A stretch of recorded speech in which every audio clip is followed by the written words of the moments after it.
बिस्मिल्लाहिर्रहमानिर्रहीम। अस्सलाम नाज़रीन, ज़मान पार्क से आपकी खिदमत में हाजिर। और आपको पता है कि यहाँ पर इंटरव्यूज़ चल रहे हैं ज़मान पार्क में। इमरान खान साहब इंटरव्यू कर रहे हैं कैंडिडेट्स को। रंधावा साहब, इंटरव्यू तरीके इंसाफ वाले दे हो रहे ने, किते किते इंटरव्यू हो रहे ने, कोई कहानियां बड़ियां सुनन लभदियां पईयां इत्थे। कहानियां बाबा जी पहले भी ਜਿਹੜਾ ਆਦਮ ਇਤਮਾਦ ਹੋਇਆ ਸੀ हाँ ਖਾਨ ਸਾਹਿਬ ਦਾ ਉਹਦੇ 'ਚ 90% ਤਾਂ ਉਹ ਲੋਕ ਸਨ ਜਿਹੜੇ ਪੀਪਲ ਪਾਰਟੀ ਚੋਂ ਆਏ ਨੇ। ਖਾਨ ਸਾਹਿਬ ਨੇ ਉਹਨਾਂ ਨੂੰ ਬੜਾ ਚੁੰਮ ਛੱਟ ਕੇ ਰੱਖਿਆ ਸੀ ਔਰ ਹੁਣ ਵੀ ਪੀਪਲ ਪਾਰਟੀ ਦੇ ਵਿੱਚੋਂ ਅਸੀਂ ਉਡਾਰੀਆਂ ਮਾਰ ਕੇ ਤੇ ਆ ਰਹੇ ਨੇ ਤੇ ਖਾਨ ਸਾਹਿਬ ਨੂੰ ਮਿਲ ਰਹੇ ਨੇ। ਮੁਲਾਕਾਤਾਂ ਜਿਹੜੇ ਵਰਕਰ ਨੇ ਜਿਨ੍ਹਾਂ ਨੇ ਸਾਲ ਤੋਂ ਵਰਕਰੀ ਕੀਤੀ ਹੈ, ਖਾਨ ਸਾਹਿਬ ਦਾ ਸਾਥ ਦਿੱਤਾ ਹੈ, ਖਾਨ ਸਾਹਿਬ ਦੇ ਨਾਲ ਜਾਨਨ ਮਰਨ ਤੱਕ ਨਾਲ ਗਏ ਨੇ, ਉਹਨਾਂ ਨੇ ਸਹੂਲਤਾਂ ਸਹੀਆਂ ਨੇ, ਉਹਨਾਂ ਲੋਕਾਂ ਦੀ ਜੇ ਮੁਲਾਕਾਤ ਨਹੀਂ ਹੁੰਦੀ ਪਈ। ਲੇਕਿਨ ਉਹ ਜਿਹੜੇ ਪੈਰਾਸ਼ੂਟਰ ਨੇ ਪੀਪਲ ਪਾਰਟੀ ਚੋਂ ਆ ਰਹੇ ਨੇ, ਖਾਨ ਸਾਹਿਬ ਨਾਲ ਉਹਨਾਂ ਦੀ ਮੁਲਾਕਾਤਾਂ ਕਰਾਉਣ ਵਾਲੇ ਵੀ ਬੜੇ ਕਾਲੇ ਨੇ। ਤੇ ਮੈਂ ਖਾਨ ਸਾਹਿਬ ਨੂੰ ਇੱਕ ਗੱਲ ਕਹਿਣਾ ਚਾਹਨਾ ਕਿ ਖਾਨ ਸਾਹਿਬ ਇਹਨਾਂ ਨੂੰ ਆਪਦੇ ਨਜ਼ਦੀਕ ਜਿਹੜੇ ਤੁਹਾਡੇ ਦੁਸ਼ਮਣ ਨੇ, ਜਿਹੜੇ ਚੋਰ ਨੇ, ਜਿਹੜੇ ਇਹ ਪੈਸਾ ਲੈ ਕੇ ਮੁਲਾਕਾਤਾਂ ਕਰਾਉਂਦੇ ਨੇ, ਖੁਦਾ ਦਾ ਵਾਸਤਾ ਇਹਨਾਂ ਦਾ ਧਿਆਨ ਕਰੋ। ਇਹ ਹੁਣ ਫਿਰ ਇਹਨਾਂ ਨੇ ਪੀਪਲ ਪਾਰਟੀ ਦੇ ਬੰਦਿਆਂ ਦੀਆਂ ਤੁਹਾਡੇ ਨਾਲ ਪਹਿਲੇ ਮੁਲਾਕਾਤਾਂ ਕਰਾ ਦਿੱਤੀਆਂ ਨੇ।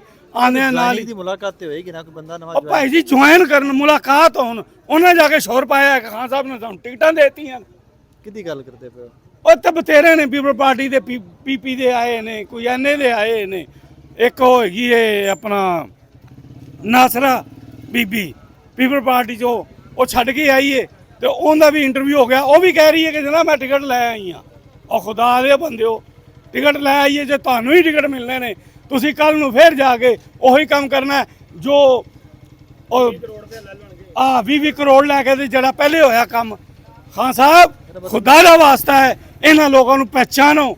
ਇਹ ਜਿਹੜੇ ਬਾਹਰ ਦੀ ਦੂਜੀਆਂ ਜਮਾਤਾਂ ਚੋਂ ਆਉਂਦੇ ਨੇ ਆਪਣੇ ਵਰਕਰ ਨੂੰ ਨਜ਼ਰਅੰਦਾਜ਼ ਨਹੀਂ ਕਰਨਾ ਲੇਕਿਨ ਚਾਹੀਦਾ। ਹਰ ਜਮਾਤ ਦੀ ਕੋਸ਼ਿਸ਼ ਹੁੰਦੀ ਹੈ ਨਾ ਕਿ ਸਾਨੂੰ ਵਿਨਿੰਗ ਕੈਂਡੀਡੇਟ ਲੱਭੇ, ਕਿ ਅਗਰ ਉਹਨਾਂ ਕੋਲ ਵੋਟ ਚਾਰ ਹੈ ਨਾ ਤੇ ਆ ਜਾਣ। ਉਹ ਵਿਨਿੰਗ ਕਿਹੜਾ ਇਹਨਾਂ ਦਾ ਵਿਨਿੰਗ ਹੈ? ਉਹੀ ਗੰਦ ਇਹਨਾਂ ਫੇਰ ਮਾਰਨਾ ਹੈ ਜੋ ਹੁਣ ਗੰਦ ਮਾਰਿਆ ਨੇ ਨਾ। 20 ਕਰੋੜ 40 ਕਰੋੜ ਲੈ ਕੇ ਵਿਕੇ ਨੇ, ਉਹ ਗੰਦ ਹੁਣ ਫੇਰ ਮਾਰਨਗੇ। ਹੋ ਸਕਦਾ ਹੁਣ ਬਦਲ ਗਏ, ਹੁਣ ਅੰਦਰੋਂ ਬਦਲ ਗਏ। ਕੋਈ ਨਹੀਂ ਬਦਲਦਾ।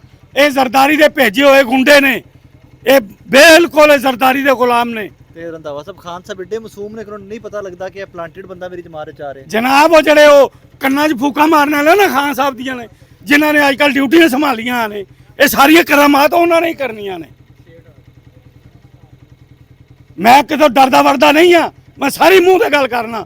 ਖਾਨ ਸਾਹਿਬ ਨੇ ਉਹਨਾਂ ਨੂੰ ਮੁਲਾਕਾਤਾਂ ਕਰਾਈਆਂ ਨੇ ਔਰ ਉਹ ਖਾਨ ਸਾਹਿਬ ਕਰਾ ਰਹੇ, ਉਹ ਖਾਨ ਸਾਹਿਬ ਨਾਲ ਮੁਲਾਕਾਤਾਂ ਉਹਨਾਂ ਦੀਆਂ ਕਰਾ ਰਹੇ ਨੇ ਪੈਰਾਸ਼ੂਟਰਾਂ ਦੀਆਂ। ਇਹਦਾ ਮਤਲਬ ਹੈ ਕਿ ਨਜ਼ਰੀਆਤੀ ਕਾਰਕੁਨ ਇਸ ਵਾਰੀ ਫਿਰ ਇਗਨੋਰ ਹੋ ਰਿਹਾ ਇੱਥੇ। ਅੱਲਾ ਜਾਣੇ। ਹੁਣ ਮੈਨੂੰ ਤਾਂ ਲੱਗਦਾ ਐਵੇਂ ਹੀ ਹੈ ਕਿ ਨਜ਼ਰੀਆਤੀ ਕਾਰਕੁਨ ਜਿਹੜੇ ਖਾਨ ਸਾਹਿਬ ਨੇ ਬੇੜਾ ਉਠਾਇਆ ਸੀ ਕਿ ਮੈਂ ਕਾਰਕੁਨਾਂ ਨੂੰ ਦਿਆਂਗਾ, ਮੈਨੂੰ ਤਾਂ ਲੱਗਦਾ ਪਿਆ ਕਿ ਉਹਨਾਂ ਦੇ ਪਰਦਾ ਪਾਇਆ ਜਾ ਰਿਹਾ ਹੈ। ਕੰਨਾਂ 'ਚ ਫੂਕਾ ਮਾਰਨ ਵਾਲੇ ਜਿਹੜੇ ਨੇ, ਇਹ ਜਿਹੜੇ ਮੁਲਾਕਾਤਾਂ ਕਰਾਉਣ ਵਾਲੇ ਨੇ, ਉਹਨਾਂ ਦੀ ਜ਼ਰਾ ਚਾਂਦੀ ਹੋ ਰਹੀ ਹੈ।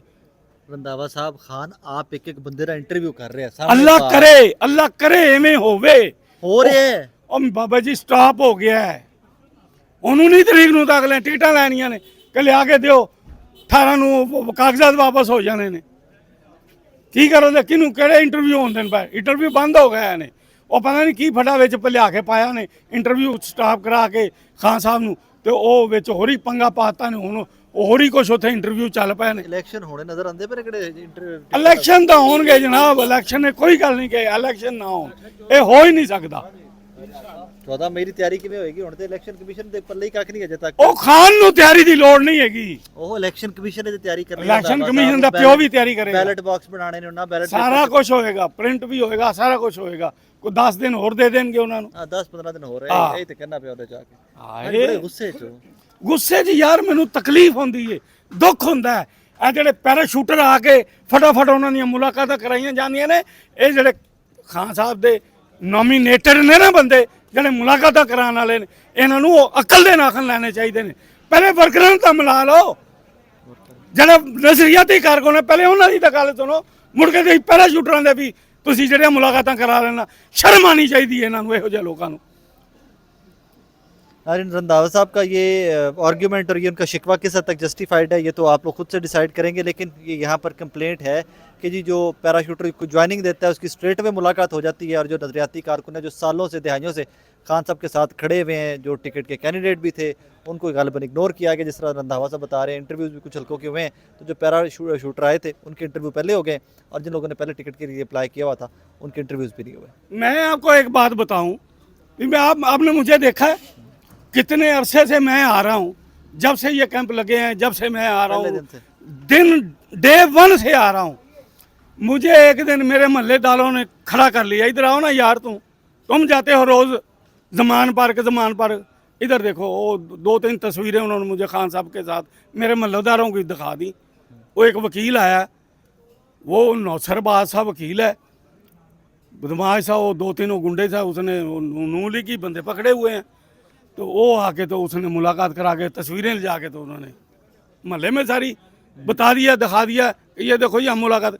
भाई हमारी तो, हमने तो फिर वही झूठ बोला यार, हमें तो 2-3 बार खान साहब ने बुलाया, हम तो खुद नहीं गए। हम तो यार, हमें मुलाकात करने का शौक नहीं है, हम तो जाते हैं खान साहब के लिए। हकीकत भी ऐसे है, लेकिन हमें तो आज तक किसी ने बुलाया भी नहीं है कि आपकी मुलाकात करा दें। तारी सरी ना कुछ भी नहीं भाई, छोड़ें क्या बात, हमें नहीं है इस बात से कि हमें खान साहब से मिलना है।